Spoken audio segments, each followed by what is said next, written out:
Polish city urged to evacuate as floods batter Central Europe. Floods are causing chaos in Central Europe.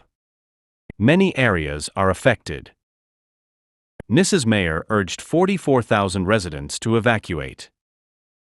The risk of an embankment breach is high.